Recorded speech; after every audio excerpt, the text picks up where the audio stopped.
Bonjour à toutes et bienvenue dans cette nouvelle vidéo. Voici les programmes de ce journal foot d'aujourd'hui. Les mauvaises nouvelles se confirment pour Vinicius. Un nouveau trophée pour Jude Bellingham. Le nom du successeur de Xavi déjà connu? Manchester City pousse pour prolonger Erling Haaland. Une partie du PSG serait bientôt vendue. Et d'autres infos intéressantes, restez jusqu'à la fin de la vidéo. On commence.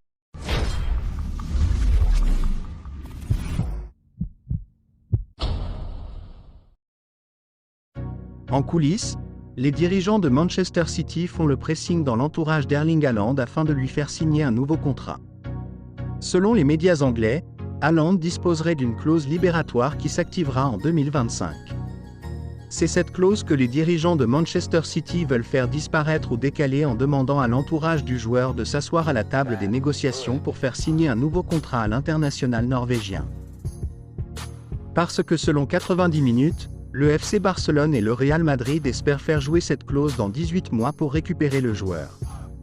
À son arrivée lors du mercato estival 2022, Erling Haaland s'est engagé pour 5 saisons jusqu'en 2027. Depuis, il s'est imposé comme l'un des meilleurs attaquants du monde et a prouvé qu'il avait le niveau en Première Ligue, en battant tous les records pour un joueur débarquant dans le championnat anglais.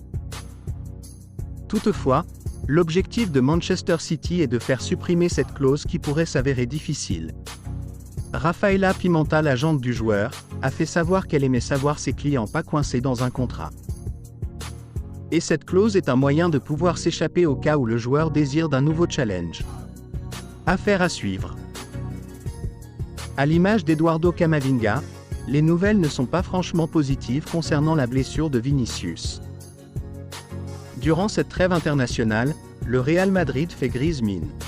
Alors que la trêve hivernale est encore loin d'arriver avec un mois de compétition entre matchs de Liga et de Ligue des Champions, le club merengue est de plus en plus amoindri au fil des jours.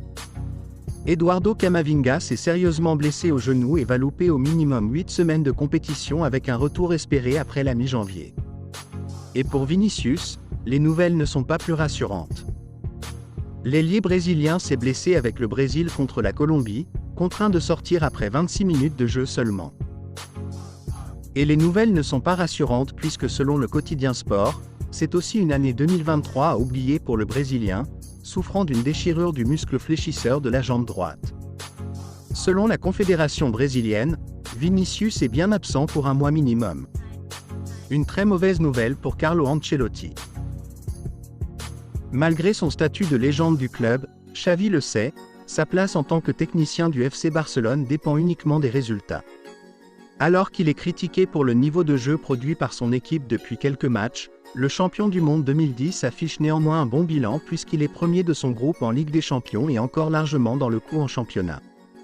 Malgré tout, la presse catalane assurait que Juan Laporta, qui a encore toute confiance en lui, fera le point en fin de saison.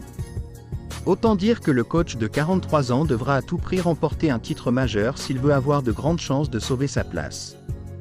Et en cas de désillusion et de départ à l'issue de la saison, José Alvarez révèle que le président du Barça se verrait bien confier les rênes de l'équipe première à Rafa Marquez, lui aussi passé par le club en tant que joueur entre 2003 à 2010, et qui entraîne actuellement l'équipe réserve des Blaugrana.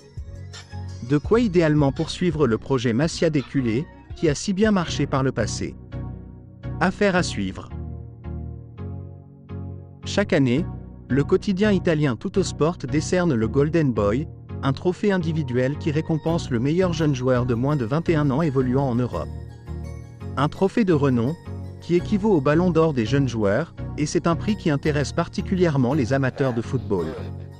Ces dernières années, Erling Haaland 2020, Pedri 2021 et Gavi 2022 l'ont emporté, alors que Kylian Mbappé avait été couronné lors de l'édition 2017. Parmi les nommés, on retrouvait d'ailleurs Gavi pour sa propre succession, Jamal Musiala, Xavi Simons, Rasmus Højlund ou encore Florian Wirtz. Avec également 4 joueurs français avec, parmi eux, Warren Zaïre-Emery, Mathys Tel, Lucas Gournadois et Andy Diouf. Mais pour la première fois de l'histoire du trophée, c'est un joueur du Real Madrid qui a été l'heureux élu. En effet, et sans grande surprise, Jude Bellingham a été l'heureux élu de la 21e édition du Golden Boy, avec 97% des voix. Les 50 journalistes européens votants lui ont attribué le score de 485 points sur un maximum de 500 possibles. Le meneur de jeu des Sri Lions avait terminé deuxième en 2021, puis troisième en 2022, et il remporte donc cette récompense en écrasant toute concurrence. Lui qui avait déjà remporté le trophée Copa, un titre équivalent décerné lors de la cérémonie du Ballon d'Or. L'ancien du Borussia Dortmund arrivé cet été au Real Madrid contre 103 millions d'euros hors bonus, s'est déjà mis tout Madrid dans la poche. 10 buts en 11 journées de Liga notamment, pour un total de 14 buts et 5 passes décisives en 16 rencontres toutes compétitions confondues. Mais surtout, le joueur de 20 ans a fait gagner 15 des 28 points du club espagnol en championnat espagnol. Preuve de son ascension fulgurante et sans limite. Une partie du PSG serait bientôt cédée selon les informations de la presse anglaise ce vendredi soir. Selon les informations de The Athletic ce vendredi soir, le QSI s'apprête à vendre une participation minoritaire du PSG. Les décideurs insistent cependant sur le fait qu'ils restent pleinement engagés et qu'ils n'ont pas l'intention de se retirer ou de céder le contrôle majoritaire, annonce le quotidien anglais. La direction du PSG aurait appuyé son propos en soulignant les investissements massifs dans le nouveau terrain d'entraînement ultramoderne de Poissy. Nous n'avons aucun intérêt à vendre le club, il s'agira certainement d'une participation minoritaire. L'actionnariat est plus engagé que jamais dans le club, comme en témoigne l'argent que nous avons dépensé à Poissy et ce que nous sommes prêts à dépenser pour le stade. Il s'agit là d'investissements à long terme, a lancé Mark Armstrong, directeur des revenus du PSG pour The Athletic ce vendredi soir. Alors que l'arrivée de Mehdi Benassia semblait enfin bouclée, l'arrivée du futur directeur sportif de l'Olympique de Marseille devrait prendre un peu plus longtemps que prévu. Annoncé depuis plusieurs semaines, son arrivée est sans cesse décalée dans le temps, faute d'accord trouvé entre les deux parties. Hier, la Provence confirmait pourtant les avancées décrites dans l'équipe en affirmant que celle-ci serait officialisée cette semaine, probablement ce week-end. Sauf que le dossier a encore pris du retard. Si la signature de Benassia n'est pas remise en cause avec un accord total enfin trouvé entre l'OM et le Marocain, RMC Sport croit avoir que son arrivée à Marseille ne devrait pas être annoncée avant la semaine prochaine. L'objectif serait qu'il soit présent à Strasbourg pour le match à la Meianou le 25 novembre prochain.